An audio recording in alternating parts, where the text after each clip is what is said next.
Martine Chapiro. J'ai ouvert ma première galerie, ça fait 35 ans. J'ai un réseau de galeries maintenant, trois galeries, deux qui sont à Paris, l'une dans le Marais, 69 rue du Temple, l'autre où vous vous trouvez aujourd'hui, qui est 69 avenue Villiers. Chacune a sa personnalité. Nous développons depuis 35 ans plusieurs grands axes. Nous avons, là, vient de s'inaugurer ce soir, une exposition de Vladimir Kara, qui est un peintre russe de Moscou, dont nous suivons le travail depuis des années et qui développe des thématiques différentes tout en restant fidèle à lui-même et à sa propre mode d'expression, sa propre personnalité. Et là, en résonance à la magnifique exposition qui est consacrée aujourd'hui à Sonia Delaunay au Grand Palais, Vladimir Kara et nous avons choisi le thème de la couleur, puisque la couleur comme sujet de création. Bonjour, je suis Vladimir Kara, artiste peintre. Il y a déjà plus que 30 ans que j'habite à Paris. Je continue de travailler toujours comme artiste à Paris. Je suis très content de présenter mon dernière exposition de Galerie Saphir, avec laquelle je contacte déjà plus que 10 ans.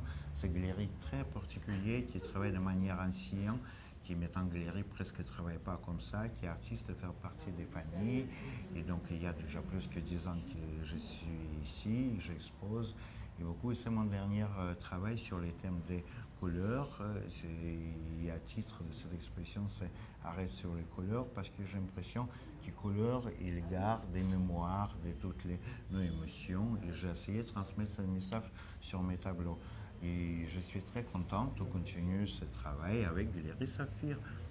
Le thème de cette exposition, c'est transmission sur les couleurs. Et aussi, je suis très content parce qu'en même temps, on fait une grande exposition juste à côté, dans le mairie de 20e, à propos de transmission dans les familles artistiques, dans lesquelles Galerie Saphir les participe aussi. Il y a dizaines d'artistes qui sont tous les pères et grands-pères étaient des peintres. Une autre question, c'était comprendre comment se passe cette transmission. Ce n'est pas tous les enfants qui deviennent des artistes, mais notre idée qui est tout petit âge, nous commençons à jouer avec les pinceaux, nous avons un petit peu de facilité et aussi difficulté pour devenir un artiste. Et je suis très content que cette exposition dans la Galerie Saphir, ça fait comme transmission de cette galerie de mairie 8e qui s'appelle Art de transmission.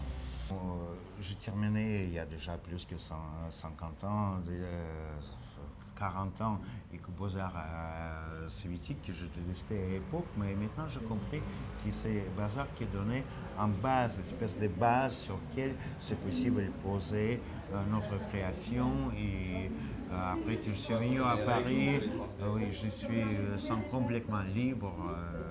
Et en même temps que j'ai fui de Russie il y a déjà plus que 20 ans, mais quand même je suis content que je peux dire que je suis presque content que je vais faire Beaux-Arts très académique qui est donné en base. Après, nous pouvons tout oublier, mais quand même, en partie de base, et le reste, ça donne la possibilité de développer après. J'ai choisi des techniques différentes par rapport aux thèmes. Cette série, dans la dernière série, ça présentait le travail d'acrylique. Moi, je viens d'école assez classique, donc avant que je commence à travailler sur les tableaux, je vais faire plusieurs croquis, je cherche des compositions. Il y a un grand travail de préparation qui me permet, après que j'approche un tableau, sortir assez libre et essayer de tout suivre de cette recherche qui est de travail des profondeurs de l'espace pictorial que je trouvais avant. Je pense que nous avons tous responsabilité par rapport de doigts libres. En même temps, ça coûte assez cher et en même temps, il y a responsabilité. Il y a ces toiles, ces tableaux. Il y a grands artistes qui travaillent aussi sur les toiles. C'est pourquoi je pense que nous devons approcher déjà prêts pour faire quelque chose. Je pense que le format, ça dépend aussi des thèmes, des sujets, des compositions. Et après, tu essaies de trouver quel format se convient mieux pour ce genre de message qu'on veut transmettre.